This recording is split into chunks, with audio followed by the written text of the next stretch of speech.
Hello and welcome students. Electronics online lecture series.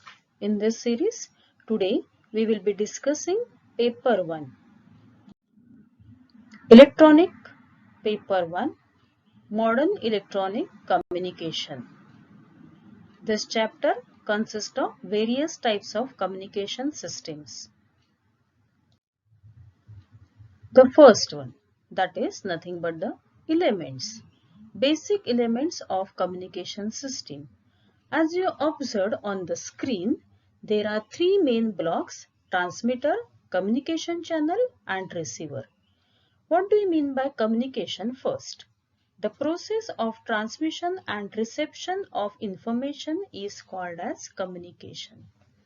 As you can see, the first block is transmitter. What it means? It is a collection of electronic components and circuits which is designed to convert information into signal which is suitable for transmission over a given communication medium. So, the input to the transmitter could be anything. It could be sign language, it could be text format, it could be audio, video signal, anything. Communication channel. It is the medium by which the electronic signal is sent from one place to another. It supports the transmission of information. Along with this communication channel, if you observe, noise is there. Noise is nothing but the interference. The interference observed along with transmitted signal. It can be reduced but cannot be completely eliminated. The third block is receiver. It is a device that converts the message from the medium into a form understandable by human. So, communication is the process of exchanging information, and at the receiving end, the signal is nothing but again same thing: voice signal, audio signal, coded language, it could be in a picture format, any kind of data. This communication is categorized into three different types: one way or two way, analog or digital, baseband or modulated. One way or two way. One way or two way transmission is nothing but it is called as simplex or duplex. What do you mean by simplex? Simplex, the information travels only in one direction. In case of duplex, both the directions. But is it possible at a time? No. Again, it is categorized into two different types. First one is a full duplex and half duplex. Full duplex is nothing but simultaneous communication, and partially if it is done, then that is called as a half duplex. Next one is analog or digital. Analog is nothing but a continuously varying voltage, and digital is nothing but on-off codes. Third one is baseband and modulated. The signal, whether it is a simplex, duplex, analog or digital, is known as a baseband signal. That means original signal. And if something is added into that, then that is called as a modulated signal. Now, why we need to add something? That part can be considered later on. So just for the right thing, that is baseband signal, when it is superimposed on a carrier signal, then it is called as modulated signal. Now here the same thing. What is the meaning of simplex and duplex? Simplex, as with the help of diagram you can easily understood, that is from mainframe to monitor, that is a one-way direction. So simplex. In case of duplex, if from this signal, from this point A to point B, if we want to transmit the signal, we cannot transmit in half duplex at a time. So direction of data at a time from A to B and then from B to A. that is half duplex. And here in case of full duplex, at a time it can be done. Same with the help of walkie-talkie and phone example, telephone example, it can be understood very easily. So walkie-talkie, at a time both the things are not possible, transmission and reception, but that is possible with the help of telephone system. Why we need modulation? The third category, that is a baseband and then the modulation. Baseband is original signal. Modulation is the process in which baseband signal is superimposed or impressed upon high frequency signal.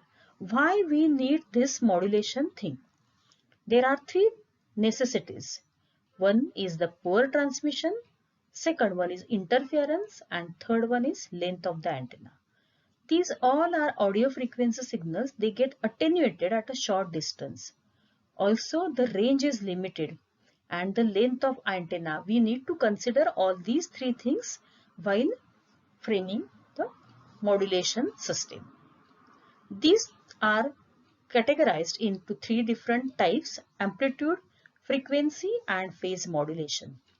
In case of amplitude modulation, it is the process in which instantaneous value of the carrier amplitude changes in accordance with amplitude variations of modulating signal. Frequency modulation, it is the process in which carrier frequencies change in accordance with modulating signal. And in this case, for frequency modulation, carrier amplitude is constant. Third category is phase modulation, the process of varying the amount of phase shift of a constant frequency carrier in accordance with modulating signal. This modulation permits multiplexing, which is the process of transmitting two or more signals simultaneously over the same channel. Now first one, amplitude modulation.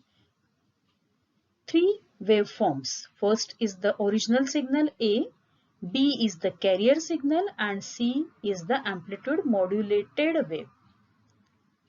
A shows the signal, that is a varying signal. But we cannot transmit the same signal over a long distance. There are certain limitations. So we need to superimpose that signal with the carrier frequency. So figure B shows in waveform B carrier signal. Now when that carrier signal and original signal gets added, then we can observe the third waveform, that is nothing but the amplitude modulating wave. This amplitude modulation is used in radio transmitter for sound signal and in TV transmitter for video signal. The importance of modulation index. There are three things. If modulation index is less than 1, then if it is greater than 1, then what? And if it is equal to 1, then what? If it is less than 1, it is called as a under modulation. Figure A shows that it is under modulation. If it is greater than 1, that is known as a over modulation. So in waveform B, it is over modulation. And C is perfect modulation, where modulation index is equal to 1. But keep in mind that perfect modulation is not, it is hardly impossible. Some limitations are there for amplitude modulation, that is it has noisy reception, frequency range is limited, low efficiency, limited range of frequency as I have mentioned, then poor fidelity and adjacent channel interference. So these are the limitations of amplitude modulation.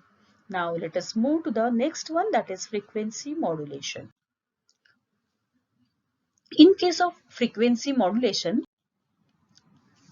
original wave, that is a modulating signal, then the carrier signal, and then third one is FM signal. So here this figure shows modulating signal, that is a message signal or original signal. But the same thing, why we need frequency modulation? Because we cannot transmit the signal over a long distance. There are certain limitations. So we need frequency modulation. So once it is done, then the third, if you observe the third figure, then you can easily understood what is the difference in between amplitude modulation and frequency modulation. The frequency changes. Now important terms in FM: frequency deviation, then center frequency modulation index, percentage modulation deviation ratio, guard band, bandwidth. So these are the important terms in frequency modulation. Now let us compare in between AM and FM, whether AM is applicable or FM is applicable. So this is the comparison.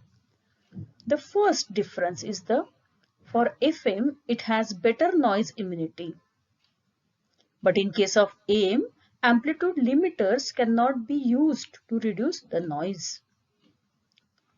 Rejection of interfering signals because of capture effect, that is observed in case of FM. But here capture effect is not observed. The power in the side bands only is useful for AM, whereas better transmission efficiency observed in FM. In FM, guard bands are available, but here there are no guard bands, so there is a possibility of interference. FM has good fidelity as maximum modulating frequency is 15 kHz. Here it is poor because of 5 kHz frequency range. And last, that is a stereophonic transmission is possible only in case of FM, which is not possible in case of AM. Also, now if you compare, there are advantages, more advantages in FM, but still some disadvantages are also there. That is excessive use of spectrum in case of FM, but here the small bandwidth is required. Because of all these things, the circuit becomes complex and costly. For AM, the circuit is very simple. And the last one is the area of reception is limited in case of FM, but the area of reception is comparatively large in case of AM. So these are the comparison points or merits and demerits of AM and FM.